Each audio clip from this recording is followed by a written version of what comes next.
नमस्कार. भगवद्गीता अध्याय 2 मधील श्लोक 51 ते 55 आज आपण पाहणार आहोत. श्लोक 51 पाहूया. कर्मजं बुद्धियुक्ता हि फलं त्यक्त्वा मनीषिणाः जन्मबंध विनिर्मुक्ता पदं गच्छन्त्यनामयम्. यामध्ये बुद्धियुक्ता म्हणजे भक्तिपूर्ण सेवेमध्ये संलग्न होऊन, त्यक्त्वा म्हणजे त्याग करून, आणि मनीषिण म्हणजे महान ऋषीमुनी. याप्रमाणे भगवंताच्या भक्तिपूर्ण सेवेमध्ये संलग्न होऊन महान ऋषीमुनी अथवा भक्तगण भौतिक जगातील कर्मफलातून मुक्त होतात आणि अशा प्रकारे जन्म मृत्यूच्या फेऱ्यातून मुक्त होतात आणि सर्व दुःखाच्या सुखाच्या पलीकडील स्थानाची प्राप्ती करतात. जो भगवंताचा सेवक म्हणून स्वतःचे स्वरूप जाणतो, त्याच्या स्वरूपाचे त्याला ज्ञान होते, तो स्वतःला भगवंताच्या सेवेमध्ये संलग्न करतो. यामुळे स्वाभाविकताच तो भौतिक क्लेशदायी जीवन आणि काळ व मृत्यू यांचा किंचितही प्रभाव नसणाऱ्या वैकुंठ लोकात प्रवेश करण्यास पात्र बनतो. हीच भगवत भक्ती होय, असं सांगितलेले आहे. आता श्लोक 52 पाहूया. यदा ते मोह कलिलं बुद्धिर्व्यतितरिष्यति तदा गंतासि निर्वेदं श्रोतव्यस्य श्रुतस्य च. आता यामध्ये कलिकलम म्हणजे घनदाट अरण्य, निर्वेदम म्हणजे तिरस्कार. जेव्हा तुझी बुद्धी या मोहरूपी घनदाट अरण्याच्या पार होईल, तेव्हा तू जे सर्व ऐकलेले आहेस आणि जे ऐकायचे आहे त्या सर्वाबद्दल उदासीन होशील. आता पहा, पूर्वजांना प्रणाम करणे, सकाळच्या प्रहरी लवकर स्नान करणे इत्यादी गोष्टी साधकासाठी आवश्यक आहेत. परंतु जो कृष्ण भक्तीत त्याच्या प्रेमसेवेत पूर्णपणे रममाण झालेला असतो, त्याने पूर्वीच सर्व पूर्णत्वाची प्राप्ती केलेली असते. त्यामुळे तो या सर्व नियामक तत्वापासून उदासीन बनतो आणि वेदांचा हेतू श्रीकृष्णाची भक्ती हा आहे. हे न जाणता जर एखादा कर्मकांड करण्यात मग्न झाला तर तो अशा कर्मामध्ये व्यर्थ वेळ दवडत आहे. कृष्ण भावना भावित व्यक्ती शब्द ब्रह्म किंवा वेद आणि उपनिषदे यांच्या मर्यादा ओलांडून पलीकडे गेलेले असतात.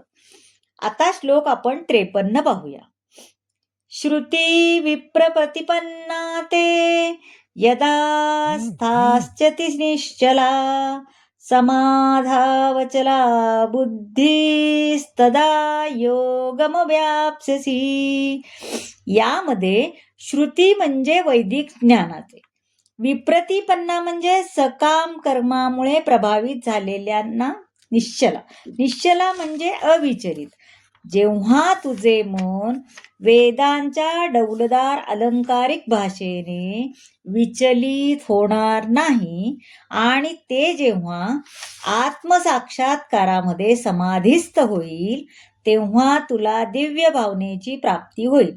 म्हणजे जो समाधिस्थ असतो त्याला कृष्ण भावनेचा पूर्ण साक्षात्कार झालेला असतो, किंवा त्याला ब्रह्म, आत्मा आणि भगवान या रूपांचा साक्षात्कार झालेला असतो. आत्मसाक्षात्काराची परमोच्च सिद्धी म्हणजे काय, तर भगवान श्रीकृष्णाचे आपण सेवक आहोत आणि आपले एकमात्र कर्तव्य म्हणजे कृष्ण भावनेत सर्व प्रकारची कर्म करणे हे आहे. आता श्लोक 54 पाहूया. स्थितप्रज्ञस्य का भाषा समाधिस्तस्य केशव स्थितधीकी प्रभाषेत किमासीत व्रजेत किम.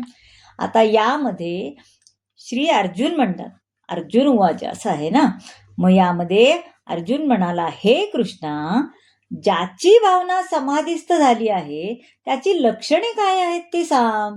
तो कसा आणि कोणत्या भाषेत बोलतो, कसा बसतो, कसा चालतो, ते मला तू सांग. आता पहा, ज्याप्रमाणे प्रत्येक मनुष्याच्या विशिष्ट अवस्थेत त्याची लक्षणं दिसतात, हो की नाही, त्याचप्रमाणे कृष्ण भक्तीत जो भावना युक्त असतो त्याचे बोलणे, चालणे, विचार करणे इत्यादी विशिष्ट लक्षणे असतात. त्याप्रमाणे आता एखादा श्रीमंत मनुष्य हा त्याच्या लक्षणावरून तो श्रीमंत आहे हे ओळखलं जातं, है की नाही. रोगी मनुष्यही त्याच्या लक्षणावरूनच कळतो आपल्याला. विद्वान मनुष्याची विशिष्ट लक्षणे असतात. त्याचप्रमाणे दिव्य कृष्ण भावनेमध्ये असणाऱ्या मनुष्याची लक्षणे पण विशिष्ट असतात. असे अनेक उदाहरणावरून आपण सांगू शकतो, है की नाही. यावर आता भगवंत काय म्हणाले ते 55व्या अध्यायात आपण आता 55व्या श्लोकात पाहूया. श्री भगवान उवाच प्रजाती यदा कामान् सर्वान् पार्थ मनोगतान् आत्मन्येवात्मना तुष्टा स्थितप्रज्ञस्तदोच्यते. बघा, आता या श्लोकात भगवंत म्हणतात, प्रजहाती म्हणजे मनगतान, आणि मनगतान म्हणजे मानसिक तर्क वितर्क असा आहे, आणि प्रजहाती म्हणजे त्याग करणे असं आहे.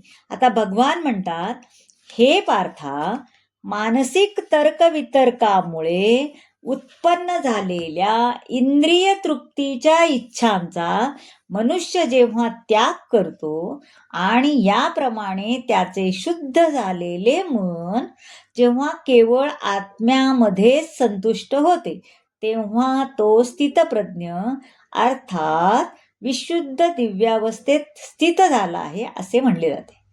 ज्याच्याकडे चांगले गुण नाहीत तो निश्चितपणे स्वतःच्या मानसिक तर्कवितर्काचा आश्रय घेत असतो. म्हणून भक्तिपूर्ण सेवा ही तात्काळ स्थितप्रज्ञ होण्यास मदत करते. स्थितप्रज्ञ व्यक्तीला तुच्छ भौतिकतेपासून निर्माण होणाऱ्या इंद्रिय कामना नसतात, किंबहुना तो आपल्या भगवंताची नित्य सेवा करण्याच्या स्वाभाविक स्थितीमध्येच सतत आनंदी राहत असतो. किती छान सांगितले भगवंतांनी बघा. प्रत्येकाला म्हणजे वेगवेगळं आहे, कसा दिसतो कसा असतो ते पण सांगितलं, आणि इंद्रिय तृप्तीसाठी असं करायचं नाही हे पण कसं व्यवस्थित त्यांनी पटवून सांगितलं आहे. तर मंडळी, कसा वाटला आजचा भाग नक्की सांगा. तुम्ही सगळ्यांनी कृपा करून माझं चॅनलला सबस्क्राईब करा, शेअर करा, लाईक करा. धन्यवाद.